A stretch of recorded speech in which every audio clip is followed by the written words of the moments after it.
ኢራን የምንም ጊዜ የቁርጥ ቀን ልጄ የምትላቸውን ከፍተኛ የጦር አመራር የሆኑትን የአሊ ላሪጃኒን ሞት መበቀል ጀምራለች።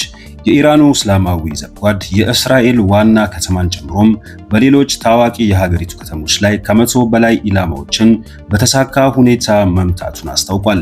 የእስራኤል የአየር መቃወሚያ ስርዓቶችም እነዚህን ለበቀል በሚል በሰማያዋ የዘነቡትን የሚሳኤል ናዳዎች በበቂ ሁኔታ ሳትመክት ስትቀር የሚያሳዩ ምስሎች በተለያዩ የማህበራዊ ሚዲያ ገጾች እየተዘዋወሩ ይገኛሉ። ኢራን በዚሁ የበቀል እርምጃ ከተጠቀመችባቸው ሚሳኤሎች መካከልም ኮራም ሻህ 4 ካሃድ አማድ እናም ካይበር ሻካን የተሰኙ የቦሊስቲክ ሚሳኤሎች ይገኙበታል። እነዚህ ሚሳኤሎች ረጅም ርቀት ተምዘግዛጊ ሚሳኤሎች ሲሆኑም ከፍተኛ ጉዳትና ኪሳራ የማድረስ አቅም አላቸው። ትናንት እኚሁ የኢራን ከፍተኛ አመራር መገደላቸውን ተከትሎም ኢራን ለተገደሉት አሊ ላሪጃኒም ከፍተኛ የበቀል እርምጃ እንደምትወስድ ስትዝት የነበረ ሲሆን ከዛሬው ሌሊት አንስቶም የበቀል እርምጃ ያለችውን ከፍተኛ ወታደራዊ ድብደባም በእስራኤል ላይ እየፈጸመች ትገኛለች።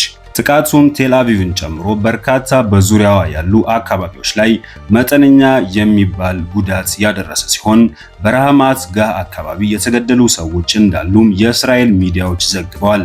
በቴል አቪቭ ትልቁ የሚባለው የመንገደኞች የባቡር ጣቢያም መጠነኛ ጉዳት ሲደርስበት የሚያሳዩ ምስሎች በብዛት እየተሰራጩ ይገኛሉ።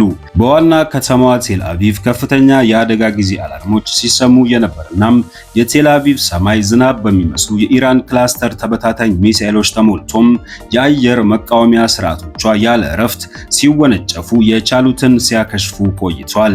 አሊ ላሪጃኒ በተገደሉ በሰዓታት ውስጥ ኢራን የበቀል እርምጃ በሚል የሰነዘረችው ጥቃት ጦርነቱ ከተጀመረበት ዕለት አንስቶም መጠነኛው ያደርጓል። የኚህ የኢራን ጦር ተጽዕኖ ፈጣሪ ሰው መገደልም ጦርነቱን ወደ ከፋ ደረጃ አሸጋግሮታል። ኢራን በእስራኤል ላይ የምትጠቀማቸው የቦሊስቲክ ሚሳኤሎች መጠንናም አይነቶቹ ከጊዜ ወደ ጊዜ መልካቸውን እየቀየሩ መጥተዋል። ኢራን በአየር ላይ በደርዘን ወደሚቆጠሩ ስብርባሪዎች የሚፈነዳዱ በርካታ ስፍራዎች በአንድ ጊዜ ጉዳት ማድረስ የሚችሉም ክላስተር ሙኒሽንስ የተሰኙ አደገኛ ሚሳኤሎች ከሰሞኑ መጠቀም ጀምራለች። ይህም ለእስራኤል የአየር መቃወሚያ ስርዓት እጅግ ፈታኝ በመሆኑም በርካታ የመኖሪያና ወሳኝ ስፍራዎች ለሚሳኤሎቹ ተጋላጭ እንዲሆኑ እያደረጋቸው መጥቷል። አሜሪካ ጠልቀው በሚገነቡ የጦር ማከማቻዎችን በማውደም በሚታወቀው ባንከር ባስተር በተሰኘው ከባድ ቦምብ በሆርሙዝ ሰርጥ አቅራቢያ የሚገኝ ግዙፍ የኢራን የሚሳኤል ማከማቻ ምሽግን አወደመች። ይህ እስከ 2300 ኪሎ ግራም የሚመዝነው ከባድ ቦምብ ባለፈው ዓመት አሜሪካ በኢራን የኒውክሌር ማበልጸጊያ ተቋማት ናቸው ባለቻቸው እንደ ፎርዶ እና ኢስፋሃን ባሉ ግዙፍ የተራራ ስር ዋሻዎችን ከመታችበት ቦምብ ጋር ተመሳሳይነት ያለው ነው። ኢራን የአሜሪካና እስራኤል ድብደባ እያየለበት መምጣቱን ተከትሎም የዓለም 1/5ኛው ነዳጅ የሚተላለፍበትን ወሳኙን የሆርሙዝን ወሽመጥ ለጦርነቱ ስትራቴጂ በሚል ከዘጋችው ሁለተኛ ሳምንቱ ተሻግሯል።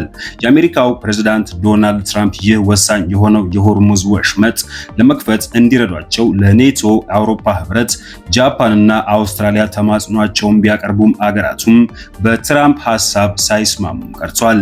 በዛሬው ዕለት በሆርሙዝ የተደረገው የአሜሪካ የቦምብ ድብደባም ትራምፕ ኔቶ የሆርሙዝን ወሽመጥ እንድንከፍት እንዲረዳን አንፈልግም ካሉ ከሰዓታት በኋላ ነበር። ትራምፕ አጋሮቻቸው ይህንን ወሳኝ የሆርሙዝ ሰርጥ ለማስከፈት አለመተባበራቸው አበሳጭቷቸዋል። ትራምፕ ክስተቱን ኔቶን ለመፈተን ጥሩ አጋጣሚ ነበር። ኔቶም ለትብብር ፈቃደኛ አለመሆኑ የጅል ውሳኔ ነው። የኔቶ የወደፊት እጣ ፈንታ ያስፈራኛል ሲሉ በዚሁ አጋጣሚ ስጋታቸውን በቁጣ ቀላቅለው ገልጸዋል። አክለውም ትራምፕ የአውሮፓ ህብረት በወሽመጡ የተጠመዱትን ፈንጅ የሚያመክኑ ፈንጅ አምካኝ መርከቦችን ይልካል ብለን ብንጠብቅም እንዳሰብነው አላደረጉም። ምንም ማለት አይደለም፣ እኛው እንወጣዋለን ብለዋል። አሜሪካ በሆርሙዝ አቅራቢያ በሚገኝ ግዙፉ የሚሳኤል ዋሻ ያደረገችው የባንከር ባስተር ድብደባ ለወራት ሊዘልቅ የሚችለውን የወሽመጡን ጦርነት ቢያንስ ወደ ሳምንታት ለማሳጠር በሚል ነበር።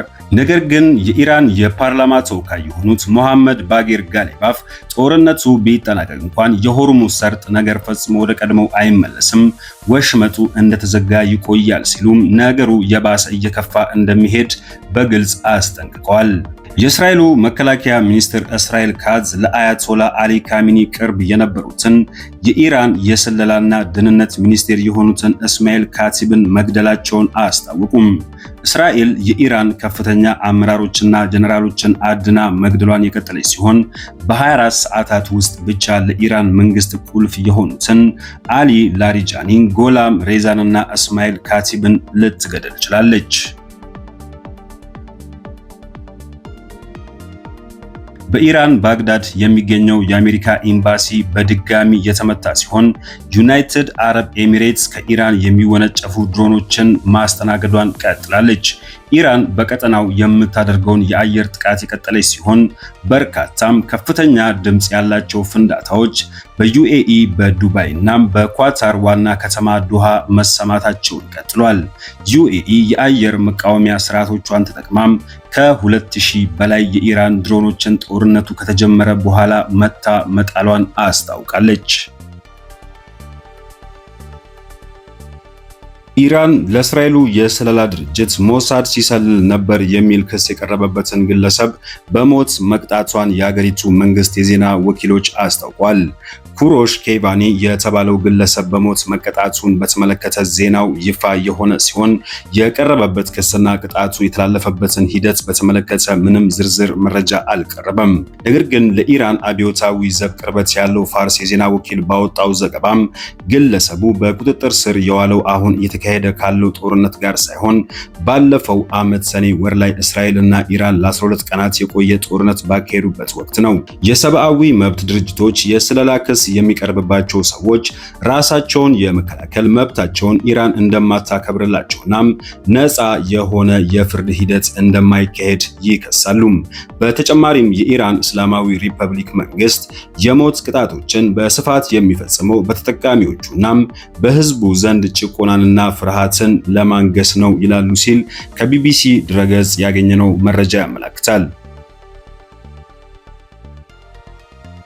የእስራኤል ጤና ሚኒስቴር ባለፉት 24 ሰዓታት ብቻ ኢራን በፈጸመችው ጥቃት ጉዳት ደርሶባቸው ቢያንስ 192 ሰዎች ሆስፒታል መግባታቸውን አስታውቋል።